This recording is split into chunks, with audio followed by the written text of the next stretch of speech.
This is my story. My name is Jack, and for 8 years, I believed I had everything I could ever ask for. A beautiful wife, 2 amazing kids, a home filled with love, and friends who felt like family. We were the couple everyone envied. Nora, my wife, had a way of lighting up any room she walked into. She had charm, wit, and a smile that could disarm anyone. To me, she was my rock, my partner, my everything. Life wasn't perfect, but whose is? Nora and I had our ups and downs, just like any other couple, but we always seemed to find our way back to each other. At least, that's what I thought. Every Friday night, we hosted dinner parties for our closest friends. It was a tradition we started early in our marriage, a way to stay connected, to celebrate the small joys in life. But looking back, there were things I should have seen, things I missed, or maybe things I chose not to see. This story isn't easy for me to share, but I need you to hear it. I need you to understand what can happen when trust, the foundation of any relationship, is shattered. What happened during one of those dinner parties changed everything. It wasn't just the betrayal that broke me, but how it unfolded, right in front of our closest friends. Stay with me, because what happened that night was just the beginning. And the way I decided to handle it, well, let's just say it left the entire room speechless. Before we continue, a quick reminder. Over 80% of our viewers haven't subscribed to the channel. If you're enjoying this content, please support us by hitting the subscribe button and turning on notifications. And we'd love to hear your thoughts. Share them in the comments below. Thank you. But before that moment, I needed to be sure. Something about Nora's behavior had changed. Small things at first. She had always been attentive, quick to ask about my day, to share stories about hers. But then, those conversations started to fade. It wasn't obvious right away, but it was there. It started with her phone. She used to leave it lying around, forgotten on the kitchen counter or buried under a pile of mail. But now, it was always with her, tucked into her pocket, placed face down on the table, or clutched tightly in her hand. When I asked her about it, she'd laugh it off. Work emails, she said. Nothing interesting. But it didn't sit right with me. One night, I walked into our room and saw her texting someone. She didn't hear me come in, and for a split second, her face changed, like she'd been caught. She laughed it off, of course. Just catching up with a friend, she said. I wanted to believe her. I wanted to trust her. But something about the way she smiled didn't feel the same. Then came the phone bill. Nora had always been the one to handle our finances, but when she left it on the kitchen counter one morning, curiosity got the better of me. There was a number I didn't recognize, frequent calls, late at night, and long ones at that. I told myself it could be anyone, a coworker, a friend. But deep down, I think I already knew. I called the number. My heart was pounding so hard I could barely hear the ringing. And then, a voice I didn't recognize answered. A man's voice. He said hello, and for a moment, I couldn't speak. I hung up without saying a word. I felt frozen, confused, angry, but most of all, I felt betrayed. I started paying attention more closely. She'd tell me she was meeting a friend for coffee, but her stories didn't add up. She said she had to stay late at work, but her coworkers' social media posts told a different story. Every little inconsistency piled up until it became impossible to ignore. It's hard to explain the feeling of knowing someone you love is lying to you. It's not just anger or sadness. It's this hollow, sinking realization that the life you've built together isn't what you thought it was. I told myself I needed proof, real proof, before I confronted her. So, I waited. One afternoon, I followed her. I hated myself for doing it, but I needed to know the truth. She said she was meeting her sister, but when I saw her sitting at a cafe with a man I didn't recognize, I felt like the ground had been pulled out from under me. She was laughing with him, touching his hand across the table. It wasn't just a friendly meeting. I knew then, without a doubt, that I was right. Later that night, when she fell asleep, I did something I never thought I'd do. I went through her phone. I found everything, the messages, the photos, even plans they'd made to meet up while I was at work. It wasn't just a fling. It was something deeper, something that had been going on for months. I remember sitting there, reading those words over and over again, trying to make sense of it all. She wasn't just lying to me. She was mocking me. There were messages where she joked about how clueless I was, about how easy it was to keep me in the dark. I felt humiliated. But I wasn't going to let her get away with it. Not without confronting her. Not without making her face the consequences of what she'd done. That's when I started planning for the dinner party. I knew I couldn't let her walk away from this unscathed, but I didn't want to confront her in private. No, I wanted her to face the reality of what she had done in front of everyone she thought she had fooled. I wanted her to understand the weight of her actions. Nora loved hosting dinner parties. It was one of the few traditions we had kept alive in our marriage, even as things started to fall apart. I figured it was fitting, ironic even, that this would all come to a head at one of those parties. So, I invited everyone. Friends, colleagues, even her sister. People she'd laugh with, drink with, people she thought admired her. I went all out. I wanted the evening to feel as normal as possible. I bought her favorite wine, the same candle she always lit for these occasions, and even cooked her go-to appetizer, bruschetta with basil and mozzarella. If she suspected anything, she didn't let it show. As I prepared the house, I kept asking myself if I was doing the right thing. Was this too much? Would it backfire? But every time doubt crept in, I remembered those messages. The way she laughed at my expense. The way she lied to my face. And suddenly, I felt sure again. When she walked in that night, she smiled, genuinely smiled, for the first time in weeks. She looked at the table, the candles, the food, and said, "Wow, you've really outdone yourself." And for a moment, I felt a pang of guilt. But then I remembered where she had been that afternoon, who she had been with. And just like that, the guilt was gone. The guests started arriving right on time. First, it was our friends Alex and Megan, then her sister Chloe, followed by a few of her colleagues. Everyone seemed excited, chatting and laughing as they settled in. Nora was in her element, pouring drinks, cracking jokes, moving from one group to the next like nothing was wrong. I watched her from across the room, wondering how she could be so carefree. Did she really think she had me fooled? Or had she convinced herself that I wouldn't have the courage to do anything about it? I had rehearsed what I was going to say 100 times. I'd even written it down word for word, in case my nerves got the better of me. But standing there, listening to her laugh, I realized something. I didn't want this to feel rehearsed. I wanted it to be raw, honest, and unfiltered. As we sat down for dinner, I could feel my heart pounding in my chest. Nora raised a toast, thanking everyone for coming, and I joined in, raising my glass with a smile I didn't feel. The room was warm with conversation, the sound of forks scraping plates, the occasional burst of laughter. It felt normal. Too normal. I waited. I wanted her to be comfortable, to feel secure, to believe, if only for a moment, that she was in control. And then, just as the main course was being served, I decided it was time. But before I said anything, I needed to see her face one more time, to catch that look of surprise, confusion, and fear. The look of someone who knows their carefully constructed world is about to come crashing down. That's what I was waiting for. I sat there, watching her, waiting for the perfect moment.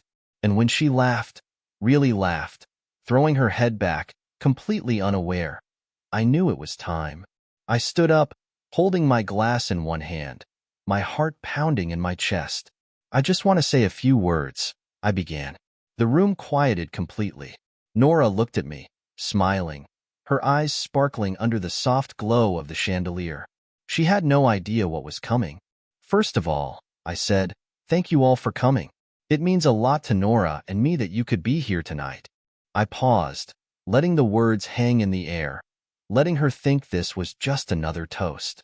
"And since we're all here, I think it's the perfect time to share something important." I turned to Nora, locking eyes with her. "Nora," I said, my voice steady, "do you want to tell everyone about your lover? Or should I?" For a moment, she didn't say anything. She just stared at me, her face a mixture of confusion and panic. Then she laughed, a nervous, stuttering laugh. "What are you talking about, Jack?" she said, her voice higher than usual. "You're being ridiculous."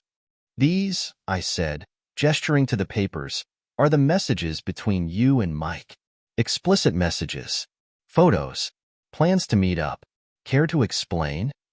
She stammered, trying to find words. Jack, this isn't what it looks like, she said, her voice barely above a whisper. But the room wasn't buying it. I could see it in their faces, disbelief, shock, and, from some, quiet judgment. I didn't let her finish. Isn't what it looks like? I said, my voice rising just slightly. So you didn't send these messages? You didn't laugh about how clueless I was? You didn't plan to meet him in a hotel while I was at work? That was the moment I realized it wasn't just about me anymore. She wasn't just lying to me. She was lying to everyone in that room. Our friends, her family, the people who had trusted her, who had believed in her, just like I had. I gave you everything, Nora, I said. Our life, our family. And this is how you repay me? By laughing at me behind my back? By betraying me in the most humiliating way possible? Don't, I said. There's nothing you can say that will fix this. Nothing you can say that will make what you've done okay. I turned to the rest of the table, my voice steady but cold. I'm sorry to ruin your evening, I said, but I thought you all deserved to know the truth. The Nora you think you know? She's not who she pretends to be. Her sister was the first to leave. She didn't say a word, just grabbed her coat and walked out the door. One by one, the others followed, murmuring awkward apologies as they left. Nora sat there, frozen, her hands still clutching the papers she hadn't dared to open. I didn't wait for her to speak. I walked out of the dining room, out of the house, and into the cool night air. I could still hear the faint sounds of her crying as I closed the door behind me. That night wasn't just the end of our marriage. It was the end of the illusion I had been living in for years. And while it wasn't easy, it was necessary. Because sometimes, the only way to move forward is to face the truth, no matter how painful it might be. That night, after I walked out of the house, I drove around aimlessly for hours. The streets were quiet, empty, almost comforting. I didn't know where I was going. I just needed to be anywhere but there. The weight of everything hit me all at once. 8 years of marriage, 2 kids, countless memories. All of it felt like it had been erased in an instant. I thought about my children, asleep upstairs, completely unaware of the storm that had just torn through their world. How was I going to tell them? What was I supposed to say? When I finally came home, the house felt different. Empty. Nora was gone. I didn't know where she went, and to be honest, I didn't care. All I knew was that I needed to focus on what came next. For me, for my kids, and for the life I wanted to rebuild. I spent that morning cleaning up the mess, both literally and figuratively. As I picked up the wine glasses and folded the napkins, I thought about the person I used to be, the man who believed in Nora, who trusted her completely. That version of me was gone, replaced by someone I didn't fully recognize yet. The first thing I did was call my lawyer. I didn't want to wait, didn't want to give her the chance to manipulate the situation. I wanted everything to be clear, official, and above all fair. For the sake of my kids, if nothing else. Filing for divorce was one of the hardest decisions I've ever made. Not because I wanted to stay, I didn't, but because it made everything so final. It was the end of a chapter one had invested so much of myself in, and walking away from it felt like admitting failure. But deep down, I knew it wasn't failure. It was survival. Over the next few weeks, life became a blur of meetings, phone calls, and difficult conversations. Telling my kids was the hardest part. They were too young to understand the details, but old enough to know that something was wrong. I told them the truth, at least, as much of it as they needed to hear. I told them that their mom and I couldn't live together anymore, but that we both loved them very much. They cried, of course. I cried too. But in that moment, I realized that my love for them was stronger than any anger or sadness I felt toward Nora. They were my reason to keep going. Life didn't magically get easier after that. There were moments when I felt like I was drowning, overwhelmed by the weight of everything I had to juggle. But there were also moments of clarity, moments when I felt a strange, quiet relief. For the first time in years, I wasn't walking on eggshells. I wasn't pretending. Therapy became a lifeline for me. It helped me unpack everything I had been carrying. years of resentment, anger, and self-doubt. It wasn't easy to face, but it was necessary. I started to understand that Nora's choices weren't a reflection of my worth. They were a reflection of hers. I also leaned on my friends in a way I hadn't before. They showed up for me, reminding me that I wasn't alone. They didn't judge me for staying as long as I did, or for leaving when I finally did. They just listened, supported, and reminded me of who I was outside of my marriage. One day, I started writing everything down. The pain, the betrayal, the lessons, it all poured out of me. I didn't know what I was going to do with it, but putting it into words felt freeing. It was like taking the weight off my shoulders and setting it down for the first time. Looking back now, I realized that night at the dinner party wasn't just the end of my marriage. It was the beginning of something new, a chance to rebuild, to rediscover who I was, and to create a life that felt honest and real. And while it wasn't the life I had planned, it was the life I needed.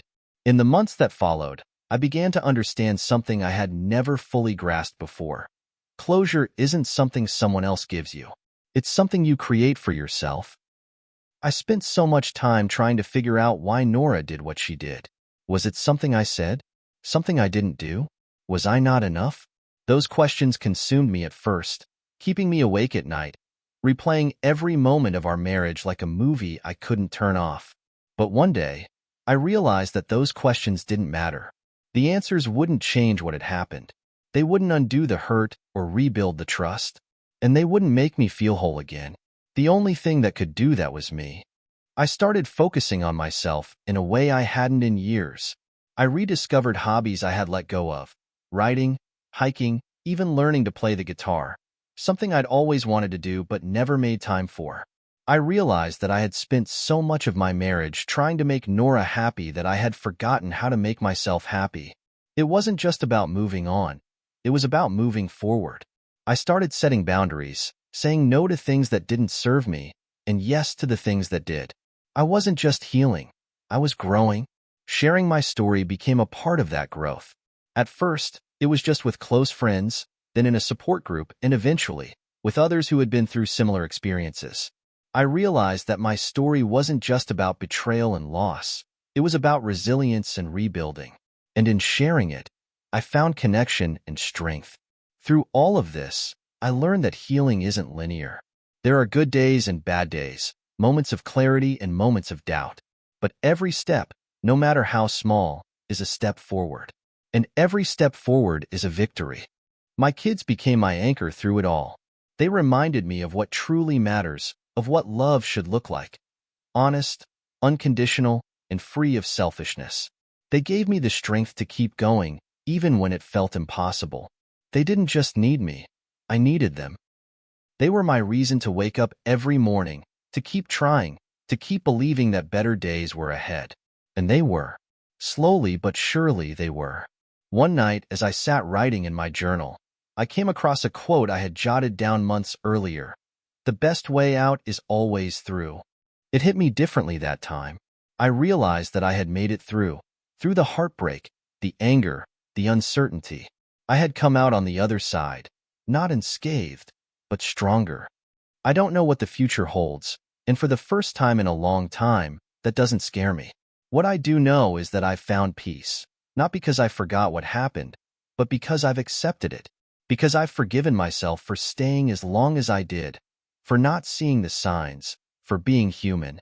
Life isn't perfect, and it never will be, but it's real. It's mine, and that's enough. To anyone out there who feels stuck, who feels like they'll never get through it, I want you to know that you will. It won't happen all at once, and it won't always be easy, but you will. And when you do, you'll look back and realize that every moment, every step, was worth it. If this story resonated with you, please like, share, and subscribe to Wild Love Story. And don't forget to hit that notification bell so you never miss an episode. Thank you for joining me on this journey. Until next time, take care of yourselves and each other.